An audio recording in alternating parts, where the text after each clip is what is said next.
કચ્છ જિલ્લાના માંડવી તાલુકામાં ત્રગડી ગામમાં હિન્દુ મુસ્લિમ એકતાનું પ્રતીક અને વર્ષો જૂની આસ્થાનું કેન્દ્ર એવી હઝરત અનવર શાહ પીરની દરગાહને સરકાર કંપની દ્વારા તોડી પાડીને નષ્ટ કરવામાં આવી હોવાનો ગંભીર આક્ષેપ ગ્રામજનો દ્વારા કરવામાં આવ્યો છે। સ્થાનિકોના જણાવ્યા અનુસાર આ તોડફોડ દરમિયાન દરગાહ પરિસરમાં રાખવામાં આવેલા પવિત્ર ધાર્મિક પુસ્તકોને પણ નુકસાન પહોંચાડી નષ્ટ કરવામાં આવ્યા છે, જેને પગલે સમગ્ર પંથકમાં ભારે નારાજગી અને રોષની લાગણી વ્યાપી ગઈ છે। આગેવાનો ગ્રામજનોની વહારે આવ્યા। આ ઘટનાની જાણ થતાં જ માંડવી તાલુકા પંચાયતના સદસ્ય ખેરાજભાઈ ગઢવી, મયુરભાઈ મહેશ્વરી સહિતના સામાજિક અને રાજકીય આગેવાનો તાત્કાલિક ત્રગડી ગામે દોડી આવ્યા હતા। તેઓએ પીડિત ગ્રામજનોની મુલાકાત લઈ સમગ્ર પરિસ્થિતિનો તાગ મેળવ્યો હતો અને ગ્રામજનોની પડખે ખડે પગે રહેવાની ખાતરી આપી હતી। આગેવાનો અને ગ્રામજનોએ એક સુરે જણાવ્યું હતું કે હિન્દુ મુસ્લિમ ભાઈચારાના પ્રતીક સમાન ધાર્મિક સ્થળ પર આ પ્રકારે કરવામાં આવેલું કૃત્ય સાંખી લેવામાં નહીં આવે। જ્યાં સુધી આ મામલે જવાબદારો સામે કડક પગલાં ભરવામાં નહીં આવે ને ન્યાય નહીં મળે ત્યાં સુધી કાનૂની અને સામાજિક લડત ચાલુ રાખવામાં આવશે।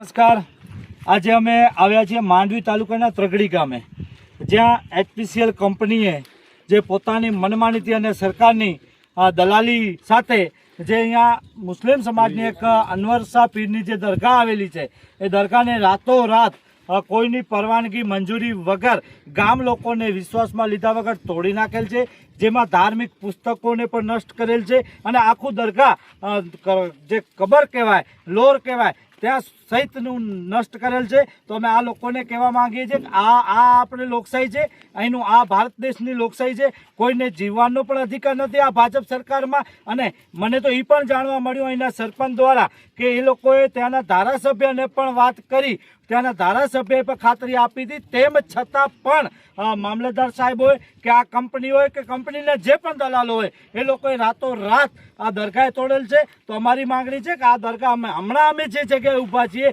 એ જગ્યા આ લોકોની જમીન નથી, કંપનીની। આ દબાણમાં કંપનીએ જે બાંધકામ કરેલ છે, તો ગામ લોકો તેમજ માંડવી તાલુકા પંચાયતના સભ્ય ખેરાજભાઈ ગઢવી જે લડાયક છે ને હર હંમેશ લોકોની સાથે રહે છે, અનવરભાઈ સરપંચ, માજી સરપંચ, મહેબૂબભાઈ, બધા ગામ લોકો સહિત અમે ઊભા છીએ। જ્યાં સુધી ગામ લોકોની માંગણી નહીં સ્વીકારાય ત્યાં સુધી અમે અહીંયા એક પણ કાંકરી રાખવા દેશું નહીં। આ ચેલેન્જ સમજે સરકાર તોય ભલે, અલ્ટિમેટમ સમજે તોય ભલે અને ધમકી સમજે તોય ભલે। અને આ બાબતે અમે કાલે અથવા પરમ દિવસે કલેક્ટરશ્રીને આવેદનપત્ર આપશું, મામલતદારશ્રીને મળશું અને પ્રાંત અધિકારીને મળશું, કારણ કે આ જમીનમાં પાણીના વેણ છે, તળાવો છે, નદી નાળા છે। કાં કલેક્ટરનો એક હુકમ હોય છે કે કોઈ પણ સરકારી જમીન ઉપર નદી નાળા પાણીના વેણ હોય એને નુકસાન કરવાનું નથી, પરંતુ આ કંપની જે પણ સરકારના અધિકારીઓ કે દલાલી કરી અને આ પાણીના વેણ પણ બંધ કરે છે, એ અમે નહીં ચલાવી લઈએ। તો ગામ લોકો સાથે અમે છીએ અને રહેશું એવી અમે ખાતરી આપીએ છીએ।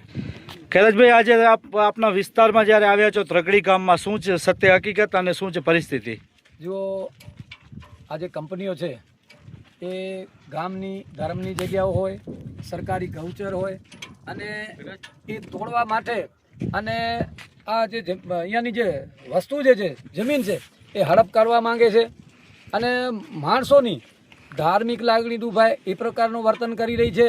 અને ગૌચર જે છે, આ તમે આ જે એરિયામાં તમે જોઈ શકો છો, જ્યાં મીઠા પાણીના જે તળાવો છે, પાણીના વોકળા છે, પછી આવા જવાના રસ્તા છે, એ તમામ બંધ કરી નાખેલા છે।